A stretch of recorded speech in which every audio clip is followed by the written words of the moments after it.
Hello and welcome to another episode of Two Guys and a Chainsaw. I'm Craig. And I'm Todd. And we are out of our request month. We are now into December. And this is a fun month for Todd and me because we like talking about holiday movies and those types of things. And we are finally getting around to a franchise that I really like. I don't know that Todd is as big of a fan as I am, but we decided to go with Child's Play for this week. And it's not technically a Christmas movie, but it's set in the winter and there's gift giving, so like it's close enough. It's close enough, right? It has the Christmas spirit, right? Right. Child's Play came out in 1988. It was directed by Tom Holland, who hasn't really directed a lot. He's kind of a jack of all trades. He's an actor, a writer, a director, but he has directed some notable things like Fright Night, which we love that movie. Yeah, we love that movie. He did Thinner, which was okay. You know, he wrote one of my all-time favorite movies that we're never going to do on this podcast because it's not horror, but Cloak and Dagger. Do you know that one? Nope. Oh man, you've got to run out and watch that movie. We'll pause the podcast. You'll watch the movie. We'll come back. It's that good. Wow. Okay, I'll take your word for it. Anyway, yeah, Tom Holland's a great guy. Yeah, and it was written by Don Mancini, and Don Mancini is really. He's done other stuff, but he's kind of known for this franchise. He wrote this first movie, and then did he write every movie in the franchise? I can't remember. I feel like maybe he's either written or co-written every other movie in this franchise. Right, and he has directed some of the later ones. And this is a franchise. This is one of the longest lasting horror franchises. Period. I mean, they've got Friday the 13th beat. They've got. I think that maybe technically there are more Friday the 13th movies, but what I like about this franchise is that they've stuck to the continuity.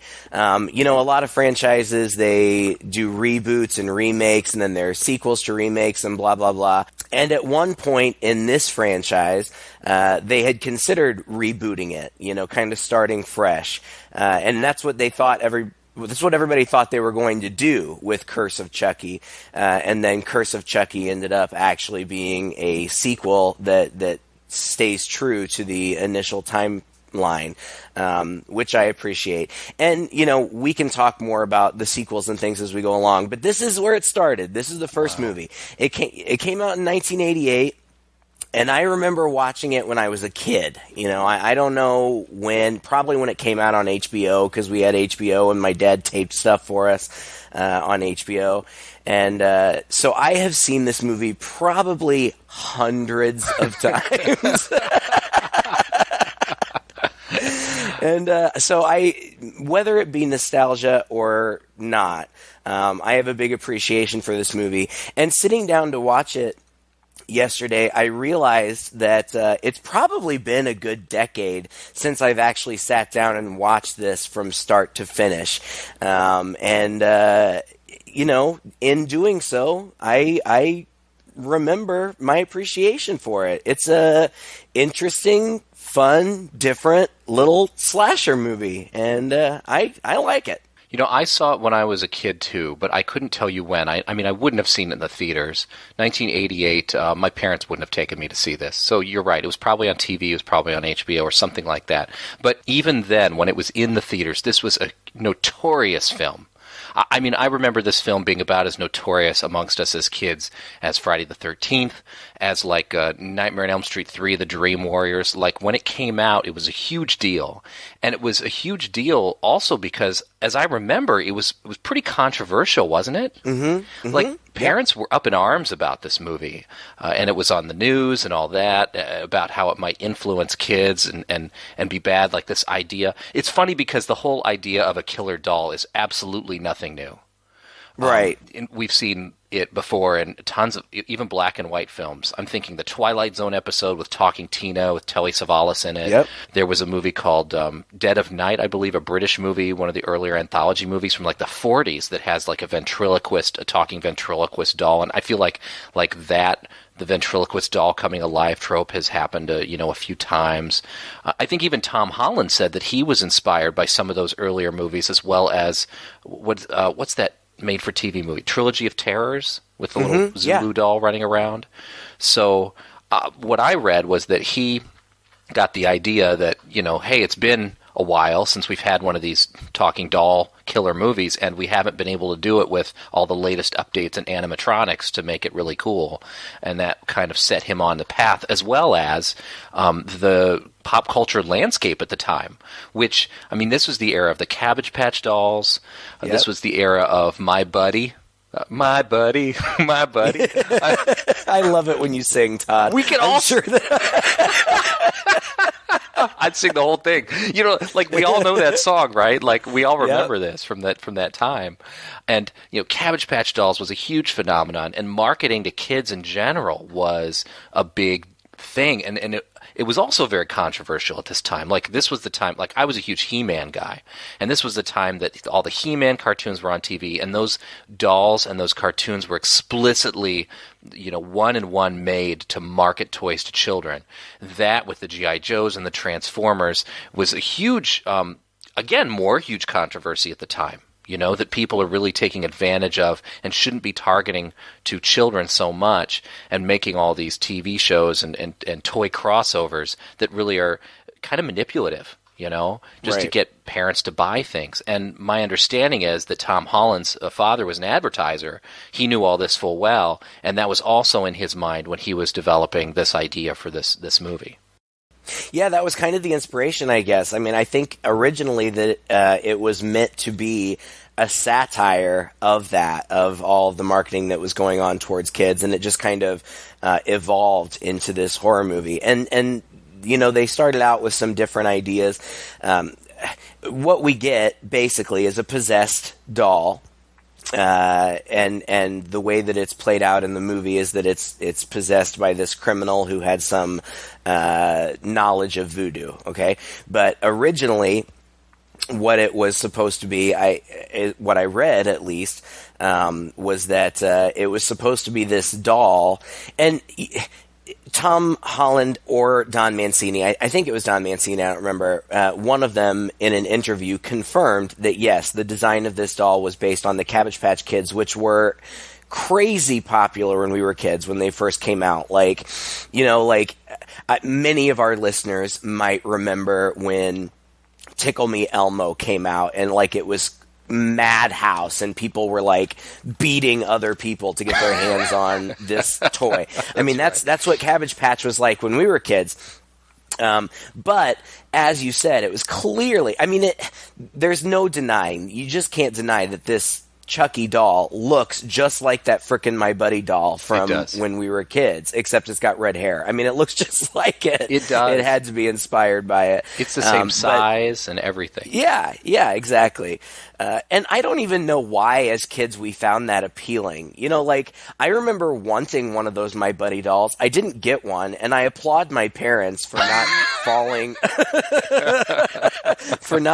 victim to that stupid ad campaign, because it was just this great big giant doll, and like, who cares? But so I guess originally the concept was it was supposed to be like this kind of My Buddy doll, and it was supposed to, like, it was made out of vinyl, but it could be injured and it could be cut and it would bleed, and then you would have to go to the store to buy these special My Buddy Band-Aids to like heal it or whatever.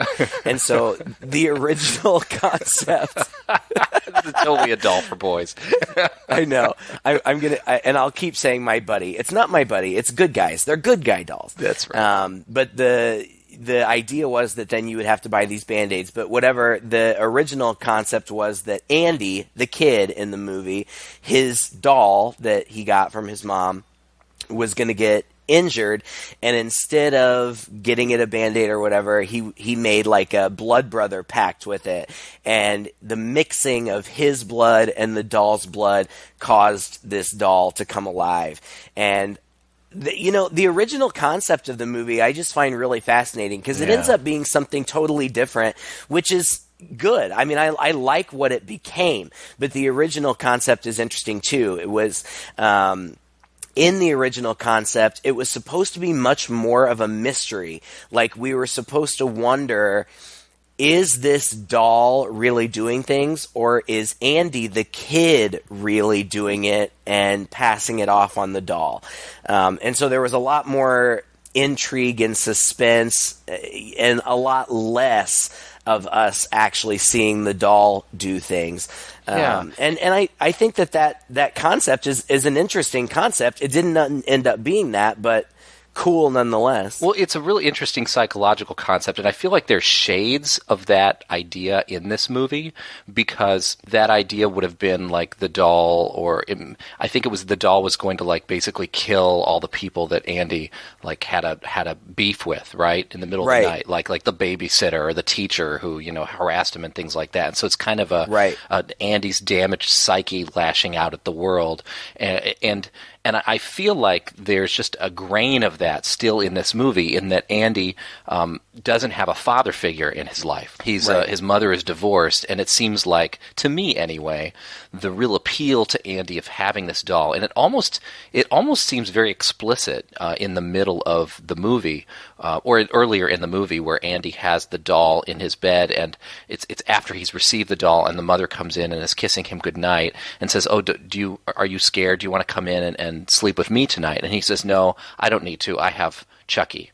And she's like, "Okay," and she leaves out. And I thought, oh, that's interesting. It's like Chucky is like now the missing father figure, and maybe that's why he wanted this doll so bad, is to sort of project, this onto him. And so it feels like there are little shades of that in this movie, but it doesn't. Obviously, it's a completely different. It's actually a much more straightforward horror plot than that.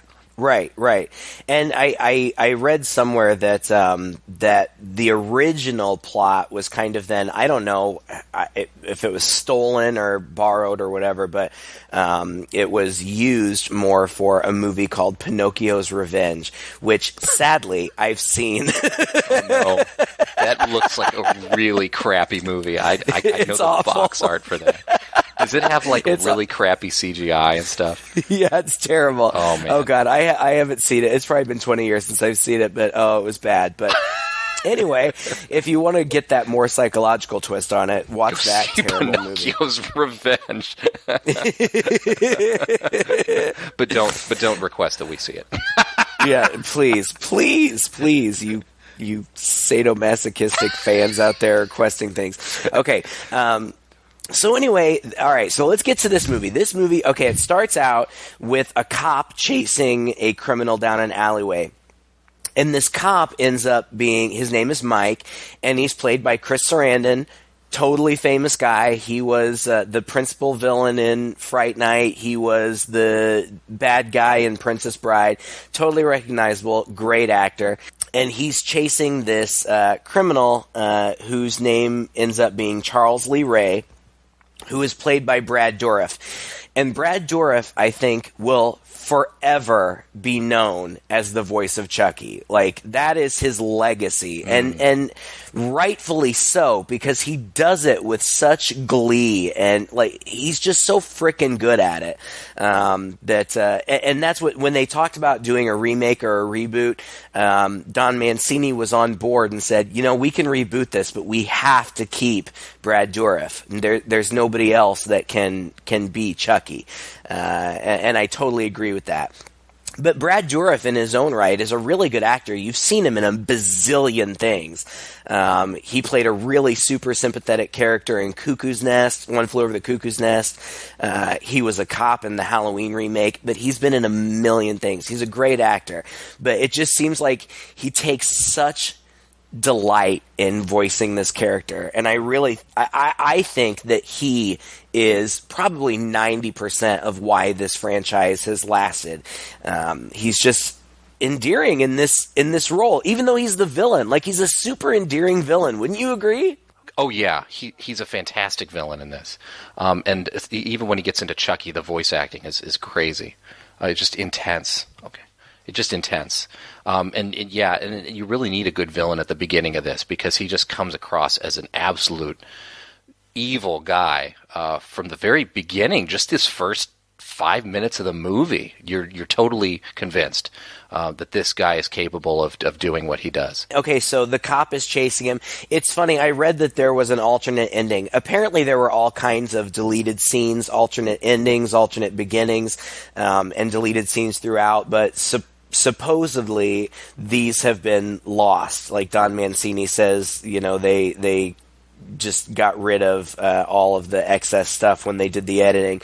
But initially in the beginning, I guess that Mike, the cop, Chris Sarandon, was dressed in drag, like posing as a prostitute to try to lure this strangler. I don't remember what they call him. They call him like the East Side Stranglers. I don't remember what they call him. Yeah. But sadly, we don't get Chris Sarandon in drag. But That's if you watch carefully, in the very beginning, what we see is at the beginning of a chase. And if you watch carefully, you can see that the cop throws a garment to the side.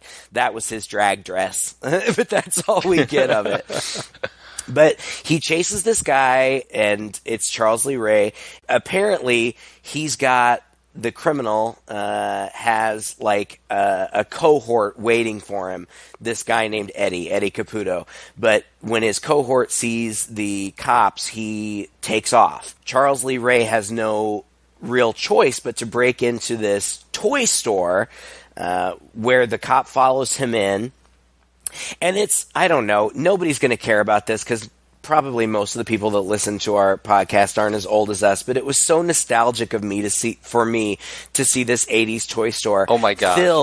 Filled with all these toys that were real. Like, yes. I remember these toys. They could have had all kinds of fake toys on the shelves, but they chose to put real toys on there. And the whole time in this scene, I spent most of the time looking at the background, looking at the foreground, checking out all these toys. I even rewound it a little bit so I could watch it again.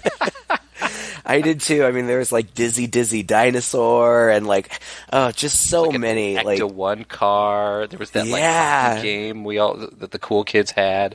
Oh, it was awesome. Just so beautifully 80s. What was also so beautifully 80s was this whole chase scene. Like it's so Miami Vice. They're outside, in the smoky, wet streets in the dark, and they're like jumping over cars and shooting at each other. And the accuracy of their guns is like they have handguns, but the accuracy of their handguns from far away is just amazing. Yes. Oh gosh, it's great. It's great. I mean, it's a picture of a different time, young lads and lassies out there. But so Mike the cop gets a couple of shots in. Like he shoots the bad guy a couple of times, and Charles Lee Ray eventually realizes that he's going to die, and he's like, "Oh crap, I'm dying!" Like he like really says that. Maybe not the crap part. But you hear that, you son of a bitch! I'm gonna get you for it! I'm gonna get you! And I'm gonna get Eddie! No matter what! But he collapses in this pile of good guy dolls, and he looks at the good guy dolls and has like this aha moment, and then he starts doing this voodoo thing that carries throughout the rest of the series. It's so corny, though. And it is corny, but no, it's not. Shut up. It's hilarious. The skies get all dark. It's like in Ghostbusters when the scene at the end, like so these dark clouds billow in and lightning starts striking the building. It's pretty dramatic voodoo. Oh, totally. And he's chanting, and he's got this Ade Due Dembala, which I know because I say that a lot in my real life. Because you possess dolls. Yeah, but and so he does this chant, and then lightning strikes the whole store, and the whole store explodes, and the cop gets blown out of the store, but then he comes back in and he sees that Charles Lee Ray is dead. And that's the setup. And then we get to meet our main character, who is Andy. Andy is played by this little kid called Alex Vincent. Now, little kids in horror normally are super annoying. Regardless of how cute they're supposed to be, they are usually super annoying. It's usually super bad acting or like totally trite and contrived and stupid. I love this kid. This kid is so sweet. He is so sweet. He is just like he's got these huge doe eyes, and he should be annoying because he's a kid. All kids are annoying, but he's so endearing. They kind of play a trick on you, actually, I think, in the beginning, maybe to make him even more endearing. I think it works. Like, you know, when we're first introduced to him, he's watching TV and he's watching this cartoon. It's the Good Guys cartoon. Yeah. And he's like, oh, I already saw this. And in the meantime, he runs into the kitchen and he dumps like a whole bowl of Good Guys cereal out. And then he gets like a thing of sugar and just starts spooning sugar into it with milk. And then he burns some toast and throws that on the plate and dumps this huge scoop of butter, like an ice cream scoop of butter, onto the toast. And I'm watching this and I'm thinking, oh, it's one of those like asshole kids, you know what I mean?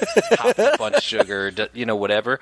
But then he like puts it on a tray with some orange juice and walks into his mom's room and wakes her up to give her breakfast in bed. And at that moment, my heart just melted. I'm sorry. Oh God, no, I know. Oh, this is so sweet. He's a sweet kid, and it works. I think they just lucked out. I think they lucked out with this cute little kid. Had it been, it could have been any other kid actor, and it could have just been so lame. But you're endeared to him from the beginning, and you have to be in order to enjoy the rest of the movie. Speaking of that scene, I'm sorry, I just have to point out these little details. Like, I loved how, and again, this is vestiges of that whole advertising thing, you know, apparent, how they're like Good Guy branded things throughout, and there's that Good Guy cereal. But if you look really closely when he dumps the Good Guy cereal out, like, it's filled with like marshmallows.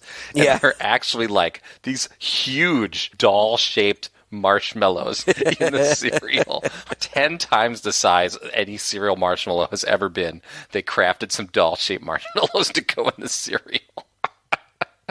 But that was the 80s too. Nobody cared about our health when we were kids. I want that cereal back. I go on the shelves now and I see all this, it's like, oh, all natural colors. And I'm like, man, Captain Crunch just isn't as bright as it used to be.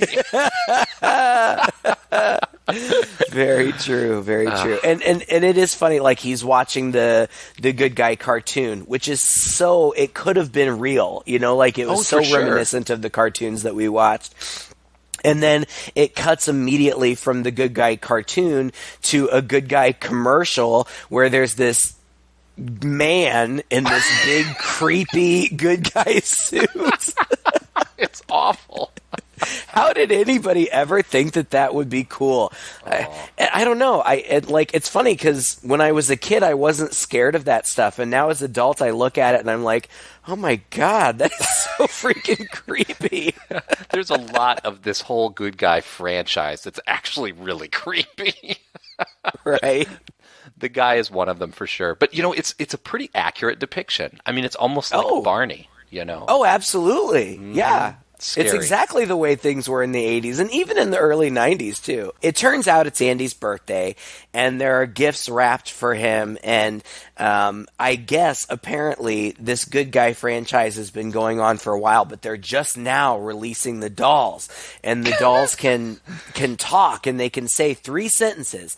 And Andy's watching the commercial and he looks over at his presents, and one of the presents is this great big box that he smiles at it. Like, it's just so cute. Like, haha, I'm getting a Good Guy doll. But he goes and wakes up his mom, and she's nice. Her name is Karen. She's played by Catherine Hicks, who's also been in tons of stuff. Probably most notably, she was the mom in Seventh Heaven for like 500 years.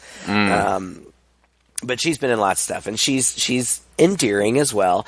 Her acting gets a little melodramatic about halfway through the movie, but she's nice. Yeah, she's nice. she's a mom. She's concerned about her son, right? Yeah. So he opens his presents, and it turns out that the big box is actually just a box of clothes, and he's visibly upset. And she gives him a good guy's toolbox. And he's like, well, that's nice, but I wish I had a good guy to go with it. And she says, I know, but I didn't know about it in time to save up for it this month, but I'll get you one at some point. And then we cut to her at work. Apparently she's a single mother. You said she was divorced. I don't think she's divorced. I think she's a widow. Yeah, I think you're right. The reason that I say that is because I hadn't noticed this before I read stuff about the movie, but in their apartment, there are these several 8x10 headshots of some gentleman who I assume is supposed to be Andy's dead dad. You have a way with words, Craig. You really do. But, you feel for her. She's trying. It's also funny because, she's supposed to be down on her luck. She can't afford this doll. Meanwhile, they live in one of the most beautiful Chicago apartments I've ever seen. I lived in Chicago briefly, and I lived in a pretty nice apartment. It was pretty nice. And, of course, that was early 2000s, but that apartment was like $1,200 a month. This apartment that they live in has to be like $12,000 a month. I thought initially it was the Bradbury Building, which has been in a billion movies and looks a ton like this. But actually, and there were bees all over the place in the wrought ironwork and whatnot. But actually, it's a different old classic Chicago building. So they live in this fantastic building, but apparently they're also down on their luck. And the mom works at a jewelry counter in a department store. And she's working there, and her friend Maggie comes in and says, you know that doll that you wanted for Andy? It only costs $100. Yeah, the good guy doll. There's a peddler in the alley behind the store, and I think he's got one. What? What would a peddler be doing with the doll? Who cares? Would you grab your purse and come on? We can get a deal on it. I just think it's kind of funny, Maggie, the friend, she just kind of shops in the alley before she comes to work just to see. Just to see maybe, if there are any good deals or whatever. I think it's cute how they use the word peddler throughout this film. I'm thinking peddler. I think of that like Charles Dickens maybe. There's a peddler down the street. Or he looked like a peddler just opening his pack. That is where the movie crosses over with Christmas, by the way, is the constant use of this word peddler that I don't think anybody has used since the 19th century. Except in this film. They keep saying it over and over again. I would have said, there's a bum in the back who's got a doll. I might say hobo, but that's that. You're just as bad as peddler. Just as bad. Oh, God. But Maggie, and Maggie is played by Dinah Manoff, who people will also recognize. I always recognized her, but I was always kind of like, where is she from? Eventually, I think that I remembered her. She was like the dorky sister from Empty Nest, but I always forget that she was in Grease, too. She was Marty from Grease. Oh, and you're she's right. cute. She's cute and funny in this movie. I like her. She's like the sassy best friend. She is. She kind of reminded me a little bit of like Carrie Fisher's later roles. Yeah. Yeah. Quirky, fun, tough. So they go out there, and this creepy hobo has one of the good guy dolls, and so she buys it for $30. It's a $100 doll. Now this part's totally accurate, by the way. Oh yeah, definitely. Totally not worth $100. Totally, just priced based on the hype. But anyway, so she gets it. But then when she gets back, her grumpy 80s boss is mad at her and tells her that she has to work late. She can go home for a couple hours, but she has to come back. And Maggie says, it's okay, well, I'll babysit for you. So the mom goes home, and she gives Andy the doll, and of course he's absolutely thrilled. But then she has to go back to work, and Maggie is babysitting, and then that's where things start to get interesting. Creepy. To be honest, this doll is creepy from the get-go. Let's be honest about that. This doll can actually open its eyes and say these phrases, but it also moves its mouth and moves its eyes when it does it, which is I think it's kind of cool because they're very skillful at when they choose to do this with the doll and when they don't. I really think there's some good choices being made here in the judicious use of the special effects by Tom Holland's crew. Or Kevin Yeager, who did the doll. This guy did the Crypt Keeper from the Tales from Crypt TV series. And apparently he used the eyes from this original Chucky doll for the Crypt Keeper. That's did you know that? I did. It's so crazy. We're so good. We're so good at reading things online. I know. And then he ended up marrying Catherine Hicks, who plays the mom in this movie. From this movie, right? So anyway, they're at home. He's all excited about the doll, and he's talking with the doll, and he's whispering things with the doll. And, just like a kid plays with the doll, it's like the doll's talking to him. But we know, oh my gosh, maybe the doll's really talking with him. So there are times when the doll actually opens its mouth and talks. But when it opens its mouth and talks, it says these stock phrases. It seems like it can activate whenever, like it's voice activated or something. It just kind of comes on when it wants to, which is also pretty creepy. But then you get the sense that it's whispering things to him under its breath without moving anything. That we know that because we've seen, the ads for this movie before we go watch it. The doll says to Andy that he wants to watch the 9 o'clock news. And of course, Maggie thinks this is just a ruse to get for Andy to stay up later. And she says, no, you're not. You're going to go to bed. What has been on the news before she flipped the channel off was the report that Eddie, Charles Lee Ray's cohort who skipped town, had actually run off and had gone somewhere. Puts him to bed, and at first I thought she was putting this kid to bed fully clothed, with shoes and everything. But it turns out that this kid's been in his pajamas like all day long, which look like the good guy doll. And they even have like pajama sneakers, which is strange, but okay, I'll run with it. She goes back in and she's like fixing something in the kitchen, and she hears the TV turn back on. And when she turns back around and looks in the living room, there is the doll sitting and watching the television, which she, of course, assumes is something funny that the kid did, Andy did. So she grabs the doll, turns off the TV, goes into the room, scolds him. Andy denies it, blah, blah, blah, blah, blah. And then we just get a scene that we're expecting where she's sitting reading a novel. It's all quiet in the house. There's this movement, and we get these POV shots, which, everything is the doll sneaking around, blocks the front door. When she goes into the kitchen, she thinks it's Andy. There's flour spilled on the floor of the kitchen. She picks up a potted plant and goes, aha! And there's nothing behind it. And suddenly, as she turns around, a big hammer. Now, this is a hammer from, I think it's the hammer from the Good Guy tool set. It is. Yeah. So apparently this Good Guy tool set has a real hammer in there. Okay, it was a different time. Toys were a little less safe back then. But anyway, it goes into her face, and she flails back and slips on the flour in this kind of Rube Goldbergian manner.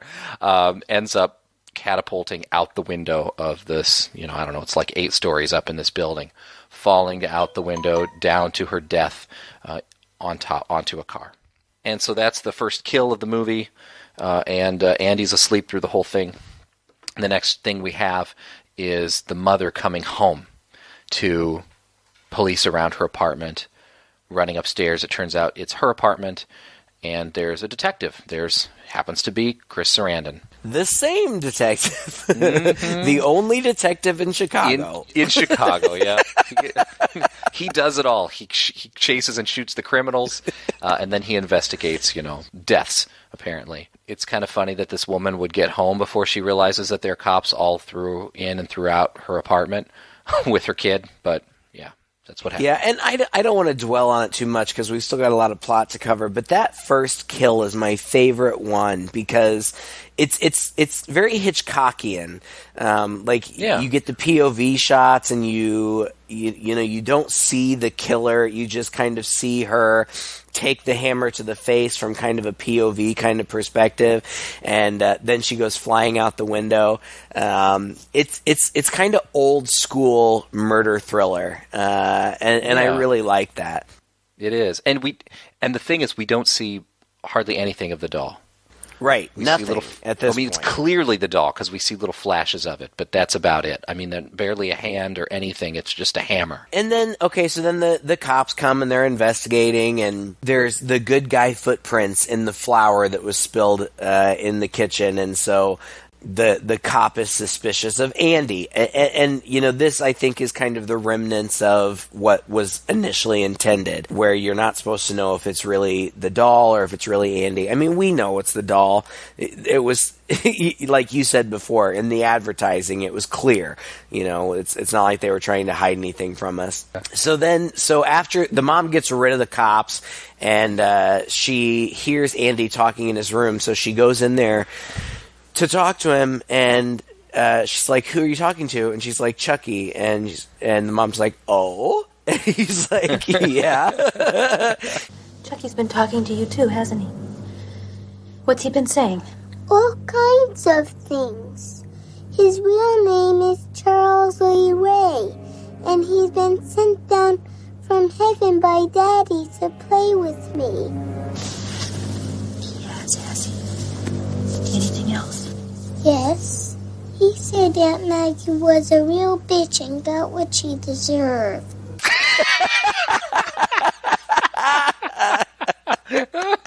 That's my favorite line. Oh my god! It's just so funny to hear the little cute kid deliver it. It's so funny. Sweet kid. Oh, it's hilarious. And she's like, "Don't say that." She's like, "I know you're just upset because of what happened, but don't say that." And he's like, "Oh, okay." So then we cut to the next day where the mom takes Andy and Chucky to school, which I also think is hilarious because who would let their kid take a doll that's the same size as the kid to school? But the filmmakers answer that question by showing us that other kids are also carrying in their good guy dolls. That's right. There's even somebody in the background with a giant teddy bear, just to let us know that the world is filled with just good guy dolls, but kids are still allowed to take huge dolls to school. Yeah, that's frowned upon, young parents. Please do not send your kids to school with their huge toys. Anyway, okay, so she takes them there, but as soon as she leaves, Andy sneaks out. And of course, the implication is that Chucky is telling him to do all these things. And then it's like baby's day out, where like Andy, like, he gets on the L and like he takes the L all through Chicago, and like somehow. Nobody questions him. He doesn't have to buy a ticket. Nothing. He takes the L to the ghetto. He takes the L to Bumtown. Right. It's the typical movie Bumtown. Listen, again, I've lived in Chicago, and there are places that you don't want to get off on the L, but I don't recall seeing people standing around, trash can fires.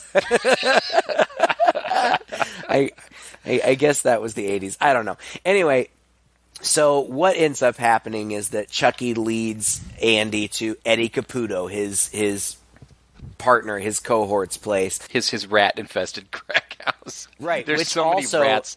Which also is like a 3-story apartment that he just camps out squats in. Right?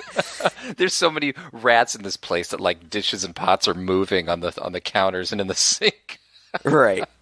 And so Andy needs to pee, so he goes and pees. And I think, he needs to tinkle. And one of my favorite parts of this movie, and it's so silly, is like when Andy is peeing, he like shouts back over his shoulder, and all of a sudden he's like a 30-year-old man. He's like, "You okay, Chucky?" like pulling his wiener out and peeing in the snow has made him super more masculine and mature. Hey, this man has crossed a threshold into adulthood already. He's ridden the L. He's in Bumtown. He's out on his own for the first time. He's taking his first piss in the snow. Of course, he's going to sound like a grizzled old man. And this is the part, like, you actually see Chucky's hands opening doors and stuff. Like, there's no question at this point that it's the doll. And Chucky turns on the gas on the stove and blows out the pilot light, and Eddie comes down because he hears noise, and he ends up... Eddie's an idiot, man. Eddie just basically runs from room to room shooting at nothing. Right. He has zero dialogue. Like, this man never speaks in the whole movie. He just runs around and shoots his gun. It's like a 45 Magnum or something. Yeah, it's huge. And so the house blows up. I guess because of the explosion, the cops were alerted, and they get Andy and bring him back to the cop station, and then they call in his mom, who didn't even know that he was gone from school. I mean, come on, school. You're not even going to tell the mom that the kid didn't show up or whatever? It was the 80s. We did this all the time, you know? Nobody cared. Ferris right? Bueller's Day Off, you've seen this stuff. Nobody it's well cared. documented in 80s films that we could do this all the time. So the mom comes to the police station, and she ends up alone with Andy, and she's like, nobody believes you. Chucky is not real. If you don't tell the truth, they're going to take you away. Which is what happens. Well, it's cute because Andy has this little outburst against Chucky. He's like, come on, say something, do it. And then, like, when the doll doesn't say anything, this little kid, and I have to give him so much credit because he really acts like a real little kid. Like, he gets really mad, and, like, he starts beating up the doll. Like, you asshole, say something. They're going to take me away. It is a bit of a change of heart for Andy. But Chucky doesn't say anything, so they immediately they send Andy to the loony bin, which is hilarious. This is hilarious. We don't see the loony bin until about 20 minutes later, but when we do, it's like prison. It's worse than prison. It's like an abandoned prison. Like, the paint is falling off the walls, and it's got big metal bars in the hallways and things. It's terrible. My gosh. It's hilarious. We'll talk about that. Yeah, but it leads... Okay, so the mom has to go home without her kid, and she's mad too, about this whole situation, and so she yells at Chucky, like, say something, you bastard! And of course he doesn't say anything because he's a doll, but then she goes and looks at the box, I guess, to look at the specs or whatever for this doll.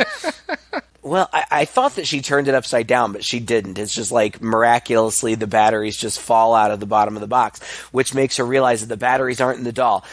And that... This scene is my favorite scene of the whole movie, and I feel like it's kind of iconic. I love this scene. It actually draws from some of those earlier movies. It's the same kind of reveal where this doll that's been talking this whole time, because that's a feature, it turns out, it doesn't have the batteries in it or whatever. As soon as she sees this, the doll's head spins around and yells at her. Hi, I'm Chucky. Wanna play? I don't know how many times that as kids in the schoolyard we quoted this. Even we didn't have to see the movie. Somehow we all knew this line was in the movie. It was like in the trailers or something. It just brought me back to my childhood. And she screams and drops the doll, and it rolls under the sofa. So she gets down and she lifts the flap on the sofa, and she can see the doll. She pokes it a few times, and it doesn't do anything. She pokes it a couple more times. Finally, she pulls the doll out, and then she starts yelling at it, runs to the fireplace, pulls a thing of matches off the top, lights a match on the fireplace, and drops it in there, turns the gas on, drops it in there, so the fireplace is going. She holds it up. I said talk to me, damn it, or else I'm going to throw you in the fire! You stupid bitch! You filthy slut! Did you fuck with me? Up until this point, it has been this totally annoying, but cute-faced doll, and at this point the face just turns super ugly and mean, like it's clearly a different prop. It's shocking. I mean, it's pretty darn scary. Just it the is. Abruptness of everything happening at once. And I mean, you see it coming, but you don't expect it like that. You just don't expect it to be that harsh. And so, yeah, it's scary. Now, then we kind of go into, we've talked about this in Puppet Master before, the sort of weird doll physics that are suddenly in play with killer doll movies. She's struggling with this doll that she's also holding. Right. But anyway, you got to overlook that, and it's trying to attack her. The doll pulls out a knife from somewhere. Now, please help me. Where did this knife come from? Because it's a really iconic knife. Was it also in the tool set? I don't know. It's like red on the side, and it has like stripes up it. I mean, it is not a knife from the kitchen. No. It's like decorative. It's like a decorative dagger or something. Right. Where did that come from? I don't know. Oh my gosh. I don't know, but he's got this one, stuff. and it's scary. You didn't read this on the internet somewhere? No, I didn't read anything about the knife. It's so funny because it's an excellent question and one that never had really even crossed my mind. I mean, that's just his good guy knife. He probably had it. He probably had it the whole time. Right. It was in his good guy belt the whole time. You know, it was like a little fun surprise for kids to find later. Yeah, like next to the good guy mace, right? The good guy sleeping pills. And then the movie moves on to the detective part of the movie. And this happens a lot in horror movies, and it gets a little old sometimes. It doesn't bother me in this because it's really fast-paced and it happens, you know, everything happens pretty quickly. It's not drawn out too much. Andy's in the mental hospital, and so now it's the mom trying to figure everything out. And so I feel like first she goes to the cop and she's like, the doll is real. And he's like, no, it's not. And she's like, yes, it is. Look, it bit me. And he's like, oh, well, whatever. And so then she goes back to find the peddler that sold it to her, and he's does. Like, don't go to that part of town at this time of night. You can't do it. I'm going to go do it. She runs off and does it. So she finds him. Right. And then he almost rapes her. But then Chris Sarandon comes in because I guess he's been tracking her. Yep, the whole time.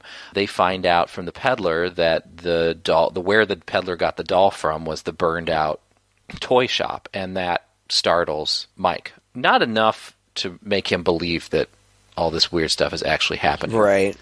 So he drops her off at the apartment. She's yelling at him, and finally he drives off. And it turns out that Chucky has made its way into his car. Because as he's driving, the doll comes from the back seat and throws I think they were like jumper cord cables, probably from the trunk or something, over his neck and starts strangling him. And then we have, I thought it was a really cool scene too, where he's in the car speeding down the road, Chucky's strangling him. And then he gets free of the strangulation, but then Chucky has his knife and he's trying to stab him through the seat in various places. And Chucky's aim is really terrible. I mean, you've only got to get this guy who's smack dab in the middle of the driver's seat, and he seems to stab everywhere but that. And also, Chris Sarandon really needs to just like stop driving the car, and, like hit the brakes, dude. Chucky ends up getting under the seat and pushing the gas pedal to force him to go further, and they end up flipping over, and then he's inside the car. And I feel like I haven't really seen this in many movies either, where there's a guy inside a crashed car, upside down, kind of trapped in there, and the Chucky is running around the car and kind of tormenting him. Mike has the gun and he's shooting at Chucky, and finally Chucky just kind of sort of leaves, doesn't he?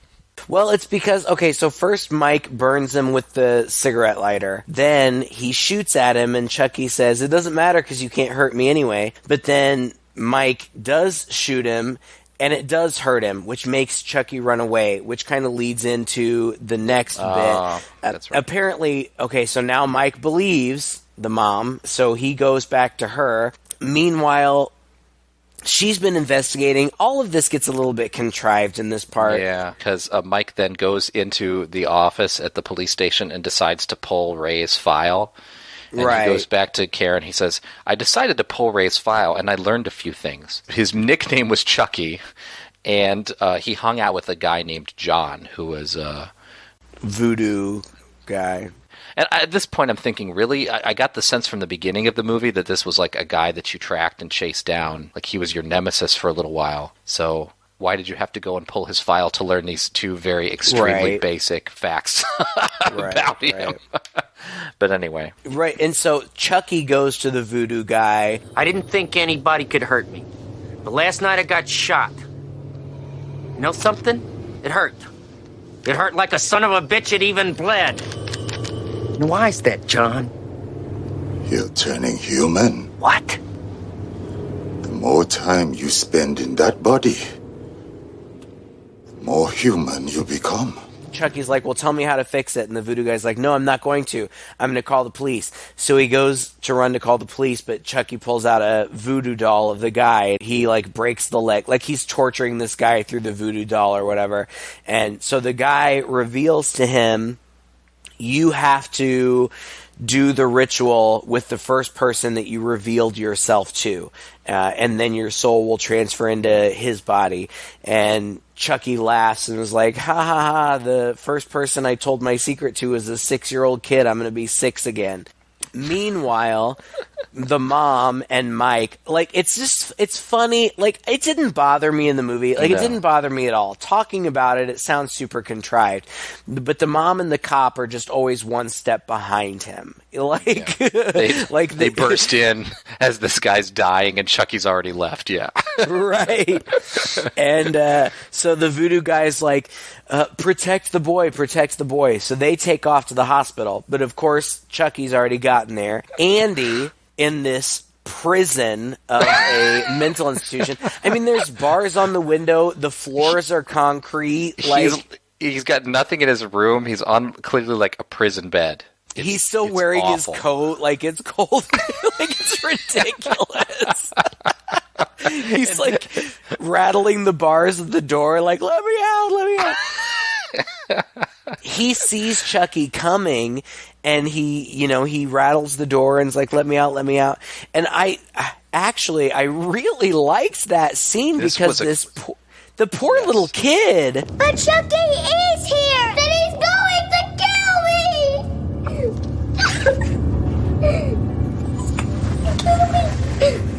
Please don't leave me!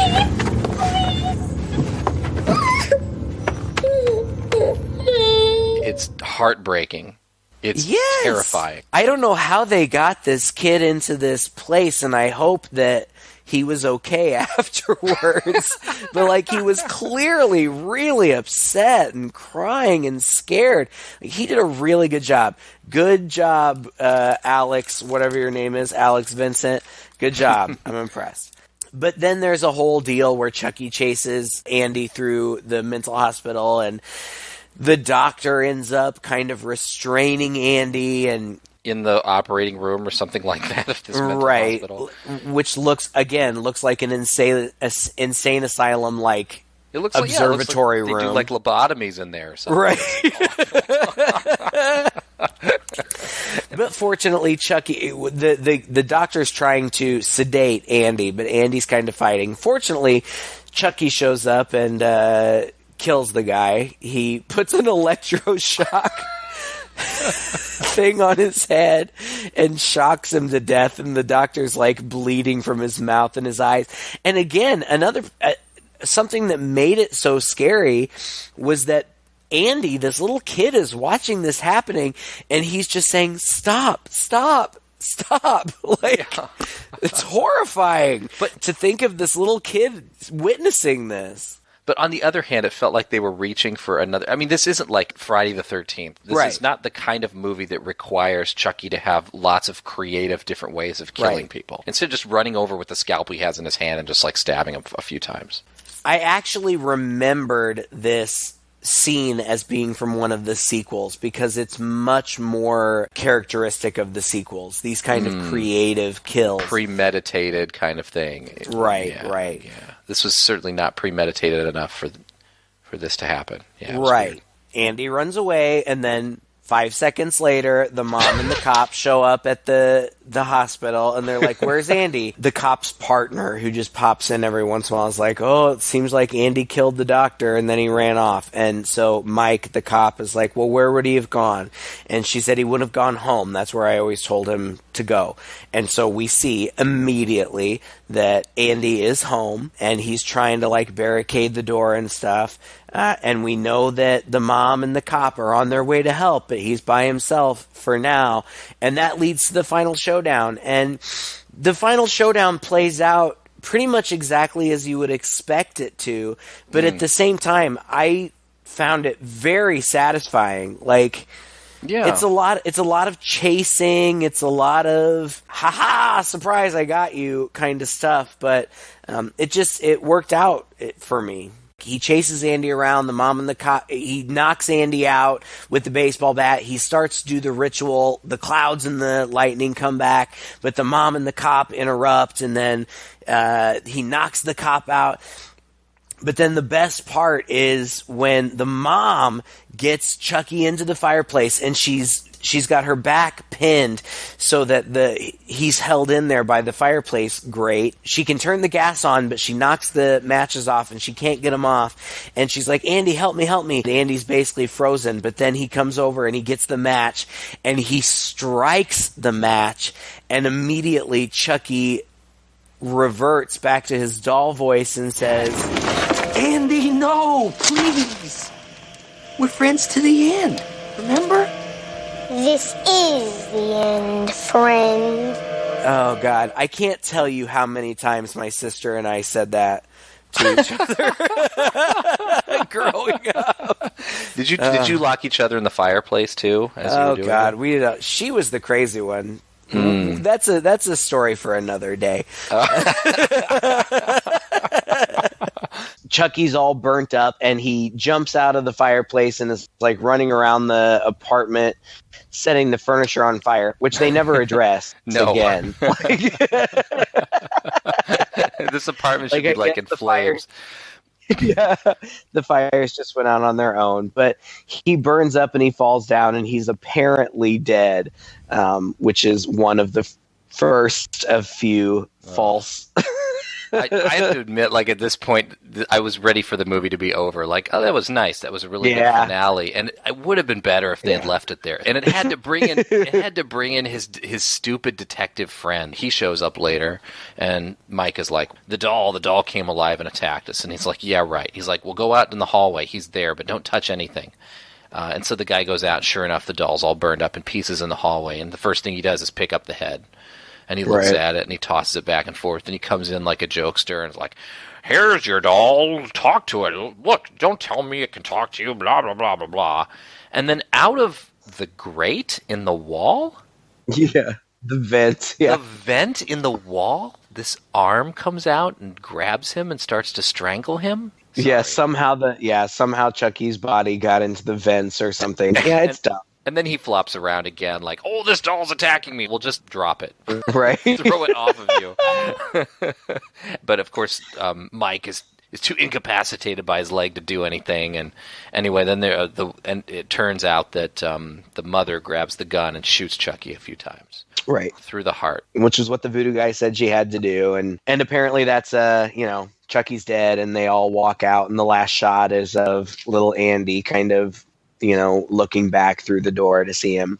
I don't know. I really liked this movie when I was a kid. I watched it over and over and over again, and sitting down to watch it again, I still like it. As far as slasher movies go. Yeah, it's solid. Especially slasher movies from the 80s, it's pretty good. And it sounds like such a silly premise. And the premise has been used over and over again. Dolls, demonic toys, Puppet Master, like all of these killer doll movies have been around. And now there's even kind of, I guess, a resurgence with like Annabelle and whatnot. But this one it's good. I like it. It's a good movie. And I think that is in large part due to the fact that Chucky is such a fun character to work with.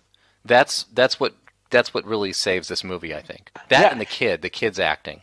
And it became a franchise. It did really well. It made $44 million on a $9 million budget. $44 million, as far as blockbusters are concerned, is not that great, but on a $9 million budget, that's pretty darn good. And so, of course, they went forward with sequels. 2, I really liked. I thought it was really good. 3 was okay, but I still liked it. They kind of took a turn after 3 and went more for the comedy with Bride of Chucky. And Bride of Chucky is a fun movie. It's not scary in any way, shape, or form. I've seen Bride of Chucky. But it's funny. That's the one with Jennifer Tilly in it, right? Yeah. Uh-huh. I thought it was great. I really enjoyed it, actually. But you're right. It's not funny at all. It's almost like they kind of take the turn that Freddy took, right? Where Chucky just becomes more of this almost likable villain who's quipping one-liners and is doing horror hijinks. Yeah, and I love Jennifer Tilly. I think she's hilarious and she's great in that movie. Then with Seed, they went even further with the comedy, almost too far for me. I don't love that movie. It's got its moments that are really, really funny, but it was I think that generally speaking, the fans weren't particularly pleased with Seed. And so that's when they started talking about, well, are we going to continue on with sequels or are we going to reboot it? Because it seems like the fans want us to get back to Scary Chucky. The rumor was that they were rebooting it, but then Curse came out and surprise, surprise, if you watch it all the way through to the end, it's not a reboot. It is in fact a sequel, and it is in fact keeping with the continuity of the entire series. Wow. And I loved it. Oh my God, I loved Curse so much. And then the most recent one was Cult of Chucky, which continued on with kind of the dark tone of Curse, but they threw at you so many twists and turns and curveballs in that movie. I loved it too. And Mancini apparently has more in store. You know, he's got ideas for future installments. And based on Curse and Cult, I'm really looking forward to them. It's just fun. It's just a fun franchise. It's not serious. It's clever. It's jokey. It's funny. It's violent. I'm a big fan. And they've correct me if I'm wrong, but they've really maintained a commitment to the animatronics, right? And they haven't done like CGI and stuff for Chucky, right, which is part of the charm of, I even think the original movie, part of what makes it so charming is the special effects to the animatronics are really quite good. And I feel like with a killer doll movie, you kind of have to do that, you know?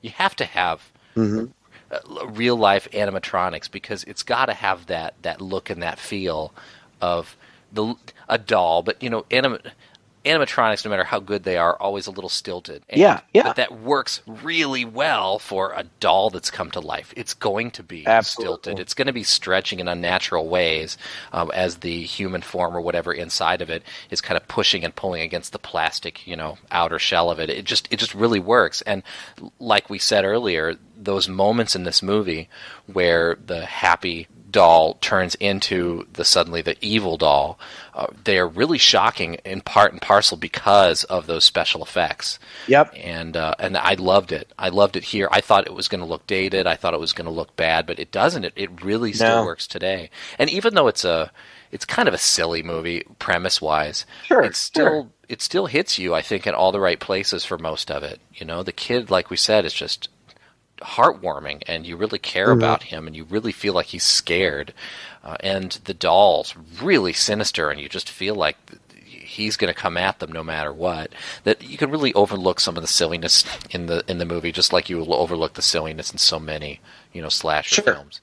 So, you know, I really liked it and enjoyed it. And I probably end up watching, since you're such a big fan, I'll probably end up watching more of them myself as well, and maybe we'll do more of them on the series, you know.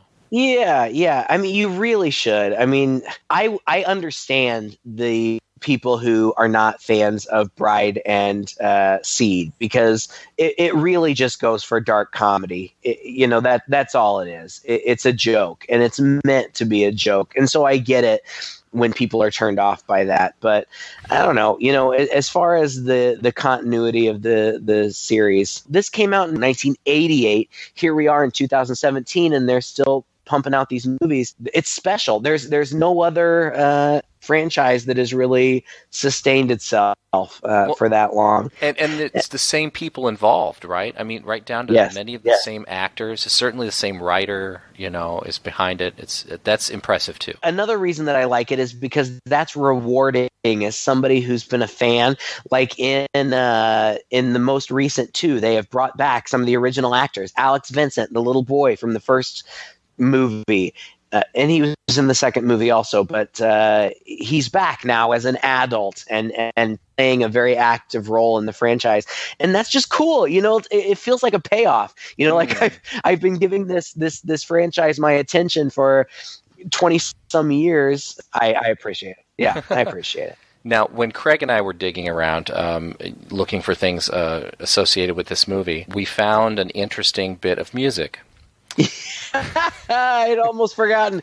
When you watch the movie, the end credit sequence is almost like a semi-sinister Enya type music that goes at the end. But apparently there was originally supposed to be a very different end credits music which, for whatever reason, this song was not used. I think they probably felt like it made Chucky a little less scary. It's amazing. Roll it.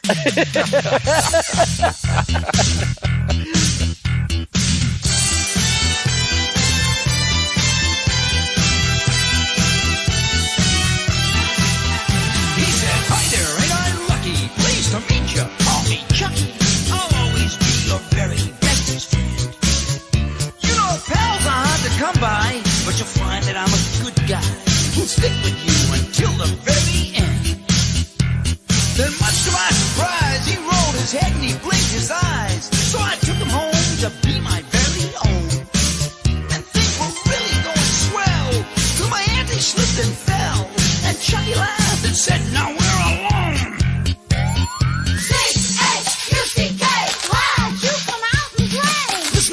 I'll tell you why. Chucky's bad, that ain't no lie. Chucky, go away. You're too rough when you play. Over in the corner, peekaboo. Honey, ha ha, I see you. All right. Well, thank you for listening to another episode of Two Guys and a Chainsaw. We are happy to bring you these reviews. If there's anything that you would like us to watch, we're going to be tackling winter/holiday movies for the month of December. But after that, if there's anything that you would like us to watch, please let us know.